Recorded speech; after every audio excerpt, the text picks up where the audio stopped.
It's important to understand that not all exercises are created equal, and while some exercises are great, they may not be great for you. In fact, some of the most tried and true exercises that most would consider to be staples, may actually be hindering your ability to maximize your muscle building results. And that's what I want to share with you today. 5 overrated exercises that may actually suck for you and your goals. So without further ado, let's jump right in. Exercise number 1. Deadlifts. There's no shortage of studies and even anecdotes proving that deadlifts maximally activate the spinal erectors, glutes, and hamstrings. A debatable topic, however, is the effectiveness of the deadlift on the upper back musculature.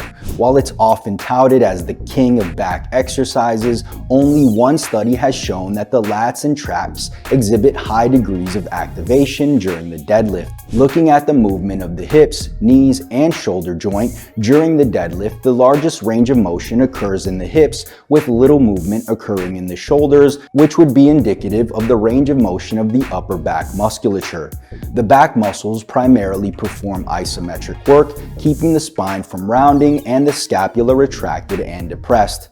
While isometric work can induce hypertrophy, research favors range of motion or dynamic exercises that involve both eccentric and concentric contractions for stimulating muscle growth.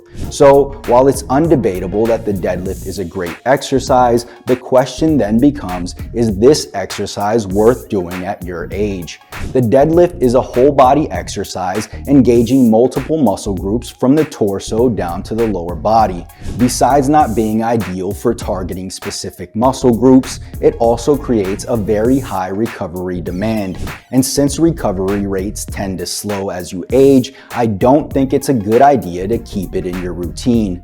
The high levels of fatigue from deadlifts can limit muscle fiber recruitment within the training session, leading to fewer muscles experiencing mechanical tension and growth stimulus. From a workout frequency perspective, it'll force you to take more days off before you could hit the same muscles again. So you can see how its effects on the body compound negatively for building muscle. A poor range of motion in the upper body, high recovery demand, and a lack of specificity of training equal to fewer gains made overall. To target specific muscles in the posterior chain, it would be more effective to include RDLs, stiff-legged deadlifts, and hyperextensions for the lower body, and cable rows utilizing different grip widths for the upper body, particularly the back. If the goal is muscle hypertrophy, then I recommend doing specific work for each muscle separately, as it'll be better for triggering growth than engaging them all at once, at least as it relates to deadlifts. Exercise number 2, bent over rows. The barbell row is a popular exercise for building a thick upper back. However, I don't think it's a great choice for muscle-specific hypertrophy, especially as we get older. My main issue with this exercise is the lack of stability in the torso, especially when lifting heavy. First, whether you're aware of it or not, you tend to use momentum over muscle when doing this exercise. You see, being in the hip hinge position allows for the use of momentum on the concentric, where you extend the knees and thrust the hips slightly to initiate the movement. Not only that, but there's also a loss of control and muscle tension during the eccentric, as most tend to let the weight drop, then bend at the hips and knees to catch the barbell. Thus, mechanical tension, the primary driver of hypertrophy, is low. Second, the barbell row increases your risk of chronic pain in the lower back. One study published in the Journal of Strength and Conditioning Research showed that among other row variations tested, the largest lumbar spine load occurs during bent over rows. And while we can lighten the load to minimize momentum, we still face the same issue we did with the deadlift. One study shows that the standing bent over row elicited large muscle activation symmetrically from the upper to lower back. On top of that, it also activates the glutes and hamstrings to stabilize the torso. While the barbell row can be a great exercise for building your back, the higher levels of fatigue, coupled with the high amount of lumbar spine loading, make this exercise a bit less desirable as we age.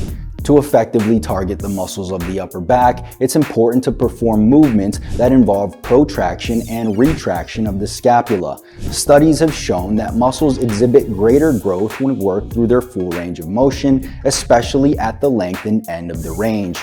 Unfortunately, due to the use of momentum over muscle for lifting the barbell, it would be difficult to achieve a full protraction and retraction of the scapula. So with bent over rows, it can be difficult to maintain a consistent form throughout the set, even if you're lifting lighter loads. Combining this inconsistency with the elevated risk of injury, the risk to benefit ratio is not worth it. For these reasons, it would be more effective to use chest supported rows instead of the traditional barbell row.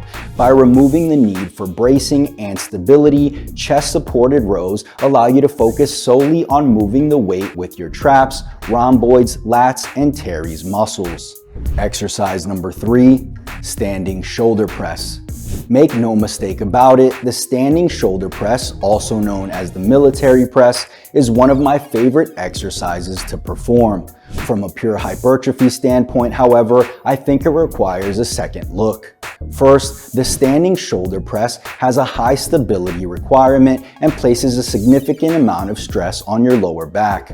This is because it requires you to maintain a rigid core and pelvic stability while pressing the weight overhead. Just take a look at how most people perform this movement. In most cases, they end up leaning back, basically turning this shoulder exercise into a clavicular chest press.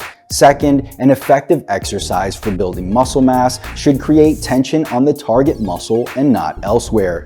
In the case of the standing shoulder press, a lot of the tension is distributed to the lower back, core, and hip musculature. That said, it's no secret why this particular study comparing seated and standing overhead press variations shows you can lift heavier loads when seated versus standing. And if you understand hypertrophy variables, a high load is an important aspect of creating mechanical tension. Similar to the deadlift and barbell row, the standing shoulder press has a high stimulus to fatigue ratio, or SFR. SFR is the amount of muscle building adaptations an exercise can give you relative to the fatigue it forces you to recover from.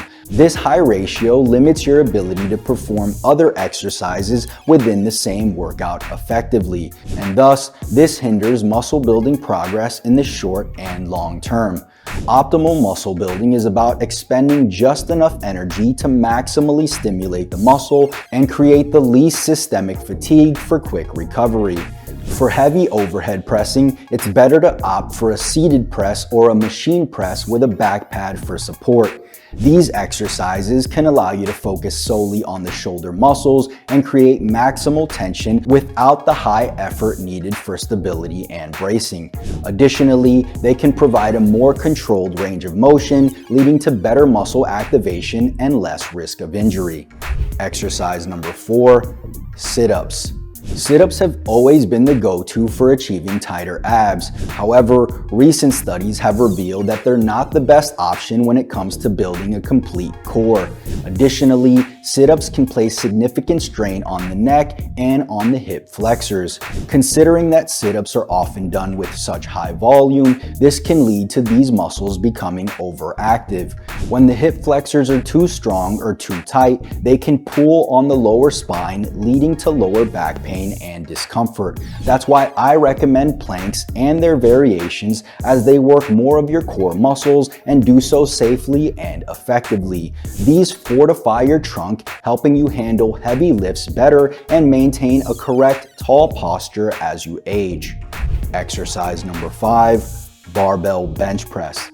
The barbell bench press is a popular exercise among gym goers, but it may not be the best option for building muscle mass, particularly in the chest.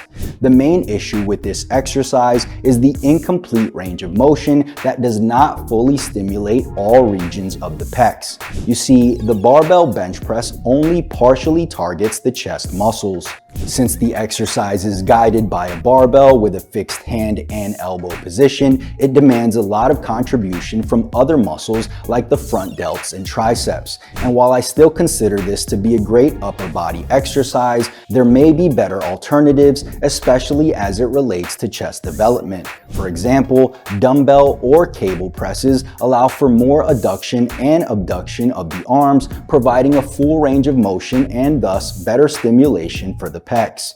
Not only that, but the barbell bench press may not be suitable for everyone, particularly if you're having an underlying shoulder issue.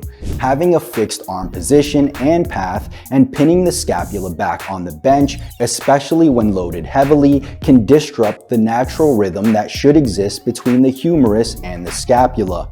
Therefore, if you experience shoulder pain while performing the barbell bench press, consider trying exercises that allow the scapula to move freely, such as cable crossovers or chest dips. And if you have great shoulder mobility and love doing heavy presses, try switching from barbells to dumbbells, as studies show that dumbbells elicit significantly greater pectoralis activation than barbells due to its better range of motion. It's easy to fall into the trap of thinking that popular exercises are the best way to achieve your physique goals.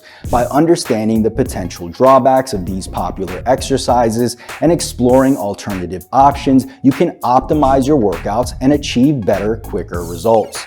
Did you find this video helpful? If so, click the like button below, as it'll truly help out the channel.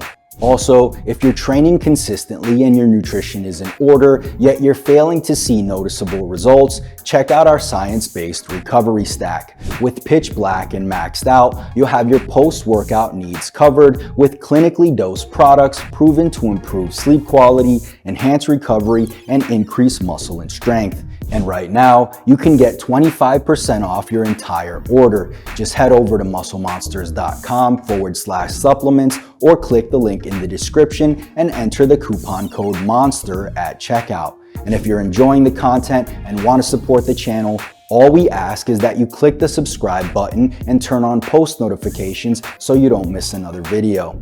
Peace.